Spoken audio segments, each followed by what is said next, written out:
the more snaps, the more times you play, the more opportunities that you get. Generally speaking, the odds are going to favor the better team. As time goes on, what you'll see is one team start to become the better team or reveal that they're the better team than the other.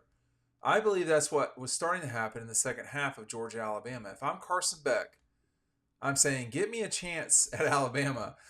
We just ran out of time. That's what I'm feeling if I'm Beck and Kirby Smart. Georgia's defense had largely figured them out before that long play from Ryan Williams. But if I'm Alabama, I'm like, we escaped. Then you're thinking, do I want to do that again? Can we replicate that first half again? That's not me. That's Joel Klatt, Big Ten honk, Joel Klatt, talking about Georgia, Alabama.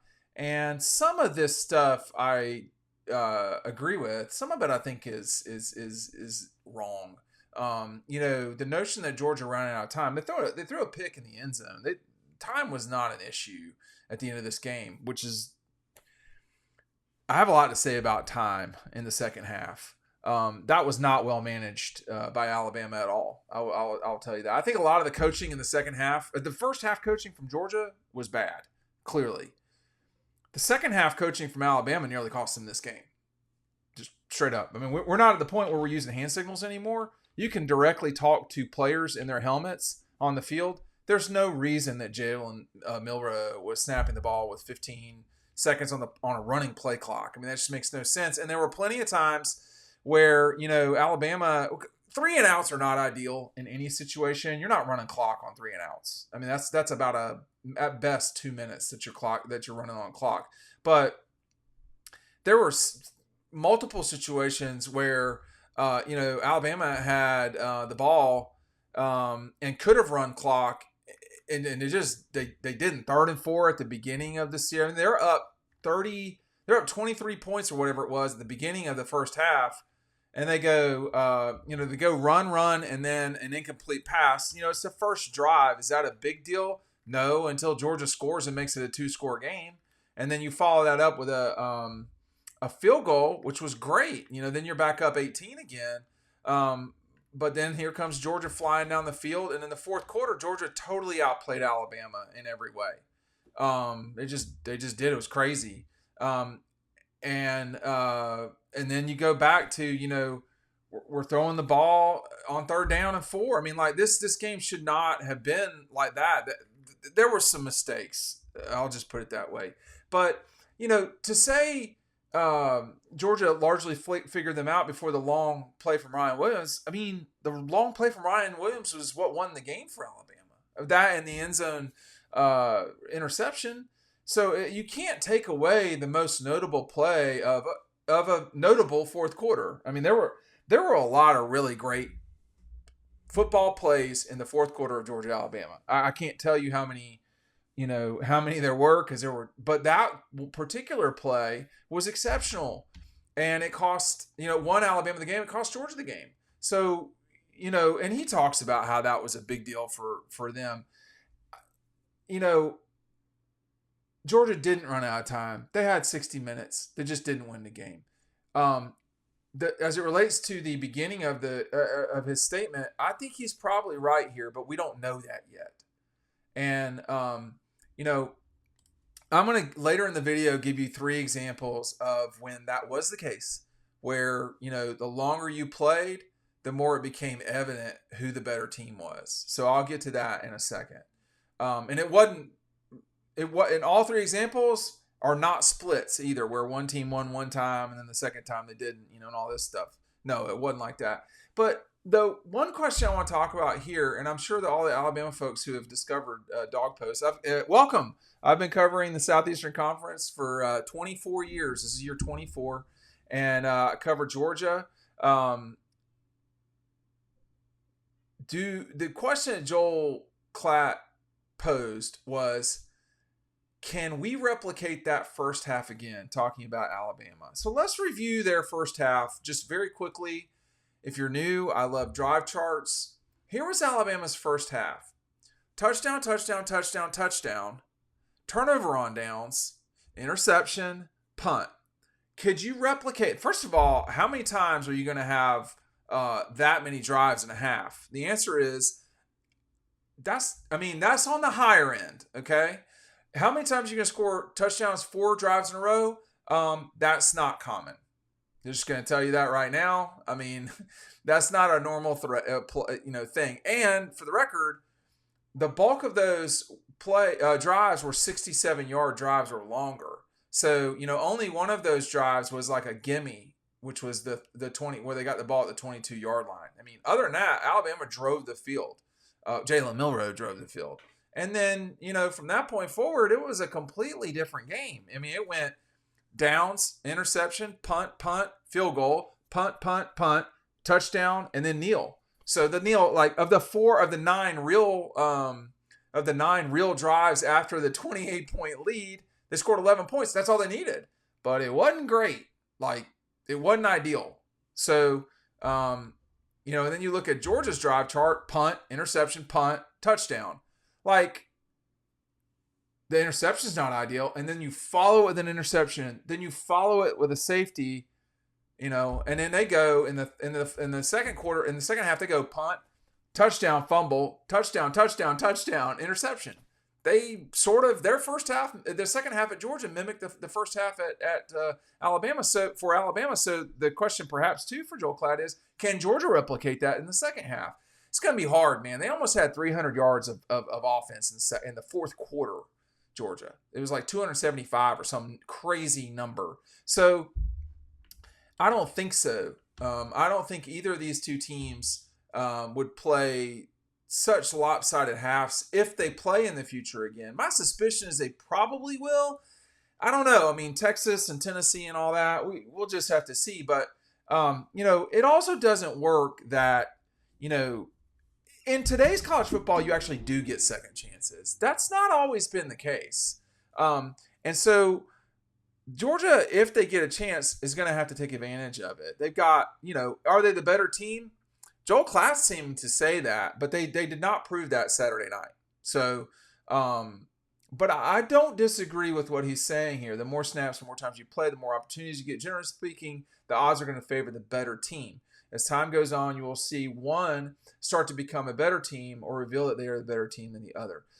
Obviously, it goes without saying that when you get down 30 to 7, when you're down 23 points at the half, you need a massive comeback. And just that you got in that position to begin with, you're not going to win those games. You're not going to win games when you're down 23 at the half. You have 4 turnovers and you don't rush for 100 yards. Georgia winning that game would have been a 1 out of 100 outlier. It just would not be normal. The question is, could would a second time be different? Well, my suspicion is it would be different for sure, because it's a different time of year, it's a different location, and the teams will probably be different in some way. Now, what way, I don't know, but Georgia has not gone through a season without a significant injury, I don't think, since 2019. They're right now without an All-American guy on the offensive line. We saw what that was like for Alabama, maybe not All-American, but what it was like against South Florida. They look not good. And so, that can happen. Georgia's lost, and, even winning national championships, they didn't have George Pickens the entire 21 season. And they lost their starting quarterback in the 21 season, JT Daniels. He got knocked out. Everybody forgets that part. They lost in 22 or out Jalen Carter for a month of the season. Nolan Smith was knocked out of the season with a season-ending injury. So these are guys that are first-round draft picks, and they missed significant portions of Georgia National Championship season. So, we don't know what these teams will look like in the future. So that's the other thing. And then you have adjustments. I mean, was the second half what this is really going to be like in the future? I mean, I don't know. I know this. Both these teams can explode, and they did Saturday night. They did. It on the field, it felt like Alabama could not stop Georgia in the second half. In the first half, it felt like Georgia could not stop Jalen Milroe, period. But let me go back to the 3 examples, because I thought so hard about this. 2 of them involve Alabama. 2 of them involve Alabama. 2 of them involve Georgia. Of the 3, in 2003, LSU and Georgia played twice. Once in Baton Rouge, And LSU won on the last play of the game after Georgia seemingly won on the last play of the game. It's not dissimilar from this past game and the Skylar Green game, if I'm not mistaken. They met up again, and LSU on the way to the national championship destroyed Georgia in Atlanta. I mean, it was just they just beat their skulls in. Okay, so the better team went on and did it. In 2011, for my Alabama people watching, 2011 so-called game of the century. It was a terrible game. It was boring. But Alabama lost in overtime at Bryant-Denny to LSU 9-6. LSU goes on to win to the SEC championship over Georgia, even though they were trailing in the third quarter of that game. And then goes on to get absolutely bludgeoned by I know we have to wipe Kirby clean from the Alabama. What are the folks at Alabama? Why are they triggered about Kirby Smart? He helped you win multiple national championships. I mean, I'm not sure I understand their dislike. I heard a lot. I smelled a lot of weed, and I heard a lot of Kirby cussing, which is really funny to me. But they go on to just punish LSU 21-0 in that game. And Georgia's defense that year, that was just not a good LSU offense, but it was a sick LSU defense. And Alabama had plenty enough to win that game. And then the final one is, of course, the 2021 season, where Alabama won in Atlanta 41-17 or 41-something, whatever it was, and then lost 33-18 in Indianapolis. The better team won the longer they played. In all of those scenarios, Alabama was the better team for sure in 2011, for sure. And in 2003, LSU, for me, was clearly better than Georgia. They just got into a knife fight in Baton Rouge. Nick Saban was the head coach. And Nick Saban was a head coach of all of those teams.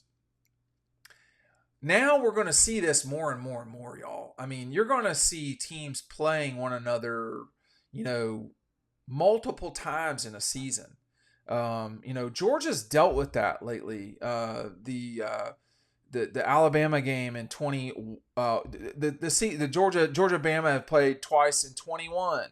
They played Auburn twice in 17. I left that one out. Georgia was a better team in those, but they got beat 41-17 in 2017 at Auburn. It was not the same. I mean, Georgia almost won this game. I mean, you could make the case that they should have won that game at the end, although they didn't deserve to. They should. It's multiple things can be true at the same time. And then they, beat Auburn by 3 touchdowns in Atlanta. So this is going to become more normal. You think it's bad? You think a September Georgia-Alabama at Bryant-Denny's nuts? You wait for Georgia-Florida in the college football playoff semifinals. You wait for Alabama-LSU in a quarterfinal in the Superdome. Or you wait for Michigan-Ohio State in the semifinals at the Rose Bowl. Like, that's coming. You think Texas A&M is intense? Wait till they play each other for a national championship. I know, it was funny. I said it. Texas A&M playing for a national championship is a funny thing. I get it. I may as well have used South Carolina. All right, whatever. But you get my point. Texas, Oklahoma, Georgia, Auburn, Alabama in the playoff. We're talking about serious tree crimes in the future if that sort of situation is coming up. So this is the new normal. Like, these games are the new normal. I was talking to somebody in the NFL on Monday or Tuesday. I can't remember what day. And they were like, college football is finally coming close to achieving its goal of becoming as much like the NFL as they possibly can. And, that was a great game. I would vote Alabama number 1 in the country right now. I would put, like I said the other day, I put Jalen Miller at 1, 2, and 3 in Heisman voting. They are right now the best team. It's just my opinion. I only watch so much NFL. The Chiefs are the best team in the NFL, but by middle January, is that going to be the case? I mean, the Vikings are hot right now. I'm not sure I buy that the Vikings are going to be playing in the Super Bowl, right? So that's where we're at with this thing. And, Tennessee's it's got a lot in front of them. Georgia's played Clemson and Alabama. And so those are 2, top 15 teams right now. Alabama's got Tennessee coming up. They just played. So Bama just played Georgia. They'll have Tennessee. They'll got Missouri. I'm very curious about that. We'll see. I don't buy that. And then of course LSU, which I don't buy either. And then for the Vols, they've got to deal with Georgia. They got to deal with Alabama. I can't remember who else they've got. I'm sure they got someone else, but that's probably their season. Georgia's got Texas. They've got Ole Miss. They've got Tennessee. It's no one regular season game is going to define seasons anymore.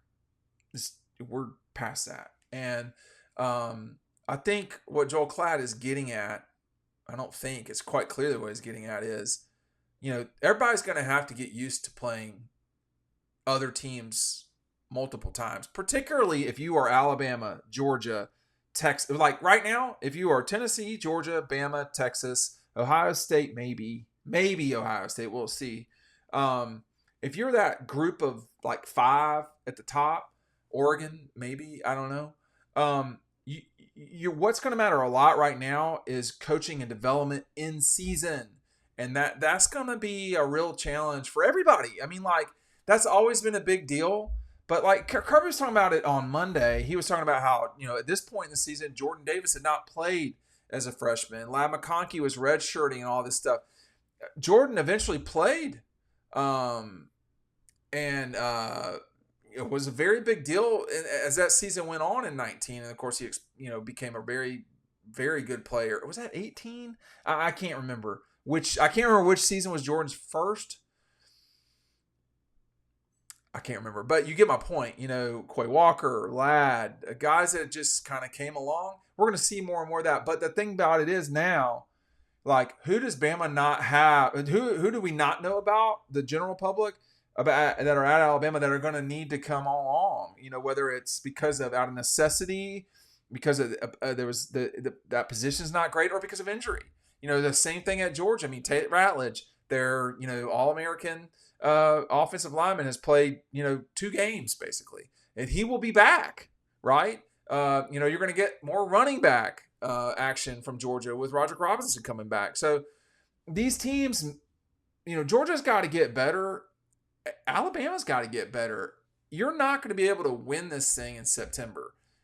Clemson, there was plenty of dismissal of Clemson, and I don't think they're winning the national championship. Don't get me wrong. I'm not saying that at all, and I'm not comparing them to Georgia and Alabama. I'm not. But what I am saying is, if you look at them from where their carcass was in the middle of the dome after the Georgia game, they've scored 40 points every single game. And all right, yeah, they're playing Stanford and NC State and App State, or who I can't recall everybody they played, and they destroyed them. And they played really well. These are long seasons, and we're just going to have to see how this goes. But Joel Klatt was insinuating that Georgia's better than Alabama. So I'll see y'all in the comments sections.